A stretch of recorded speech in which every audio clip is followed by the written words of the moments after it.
G'day, I'm Glenn Haynes at Aussie Golf Pros. Alignment sticks, tour sticks, drill sticks, whatever you want to call them. Most golfers just use them for alignment on the range, which is useful, but there are dozens and dozens of different drills that we coaches use to help golfers improve every day. And I really like to use tour sticks for drills because they quite often employ an external focus of attention, and that can be really effective in helping someone develop a new move and just improve generally. So today I'm going to bring you 3 short game drills that you probably wouldn't have thought of before, utilising the tour sticks and employing an external focus of attention. If you're new to this channel, then please click that subscribe button, and we look forward to bringing you new content every week.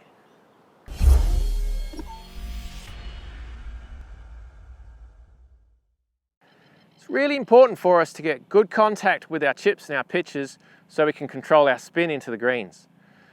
It's near impossible to control your distance if you're hitting the grass a lot before the ball or if you're thinning shots. So getting that good contact is really going to help us to control our approaches into the greens.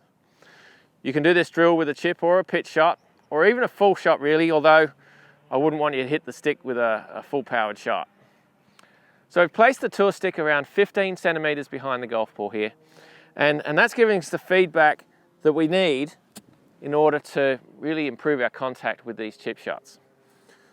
So have a couple of practices, just making sure that you hit the grass just opposite the golf ball there, and then have a go with the ball.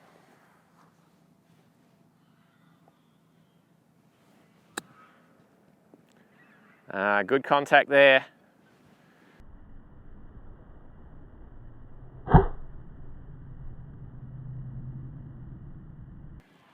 So as you can see, I hit down on it ever so slightly. I'm missing that tour stick, getting proper contact. I want to hit the ball and the grass at the same time with these chips and pitches, and that's going to give us some good amount of spin and good control into the greens. This is clean contact. This tour stick drill is called landing point. It's a short game drill that is designed to help us get more awareness of how far the ball's going to roll for each club, and also challenge us to actually get better at hitting our landing points. What I find with a lot of club golfers is they have some sort of vague idea of what they're trying to do around the greens, but we've got to be more specific, we've got to have a better plan in mind, and that means being able to hit your landing point more often. All right, so I'm going to start with, I've got a Strixon 5858 iron here, and obviously this is going to go quite low and run quite a bit, but I really need to see if I can land between the 2 sticks there. I've got them about 1 meter apart. I just clip the stick. This gives you an idea of how much an 8 iron is going to roll. Do that 2 or 3 times. Normal lie. There you go, right between the sticks. You see, that's rolling about 80 feet. So I'm getting a sort of a 6-to-1 ratio there, a lot more time on the ground than in the air. So if I go for a little bit more loft, let's go for a gap wedge. I've got a Cleveland RTX 4 50-degree gap wedge. Exactly the same principle. Landing inside the sticks there in the landing zone. Or it's a little bit too far. Again, that's the whole idea, is to get better at hitting our landing point. But that hasn't rolled anywhere near as far as the 8 iron, which is what we'd expect. In the landing point there.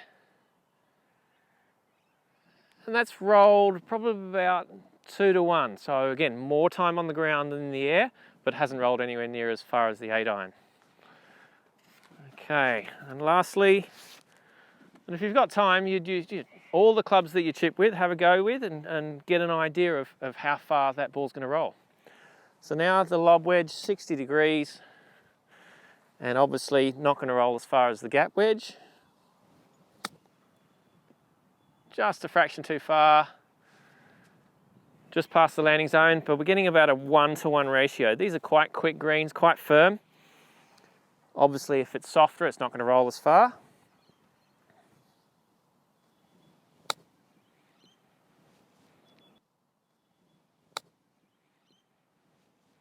And plenty of spin on that, and you can see there that, so it's carried in the air about 5 meters and then rolled about 5 meters. So we're getting that 1-to-1 ratio. So we're looking at this from two angles. We want to get better at hitting our landing points with our chip shots and more awareness of how far each club is going to roll once it lands on the green. This is the landing point drill. Sometimes we're faced with a shot where we need to go over a bunker or a mound or even a tree. We need to get it higher. Only got a little bit of green to work with, so we need the ball to stop quickly. And not everyone's comfortable with opening the club face to get that extra height. I've got a lob wedge here, but that's not even high enough. I really want to get this to stop quickly, so I'm going to open the face. So I'm going to use this stick to help me. I'm going to have the club face open here and matching the tool stick parallel to that one there. Now this tool stick is aiming slightly left of the target because that's the path that I'm going to follow. I'm going to actually swing slightly left of the target, and then with the open face, that's going to help me get towards the target but with plenty of height. Matching that tool stick with the club face, matching this tool stick with my body alignment. Really high shot. I've had to swing a little further than a normal chip shot because there's so much energy going up in the air and with plenty of backspin.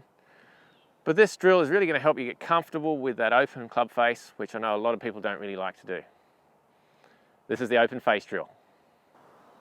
The humble alignment stick. Really, you're only limited by your imagination. You can use tool sticks to develop any part of your game. Thanks for watching, and we'll bring you another video next week. Are you the best golfer you can be?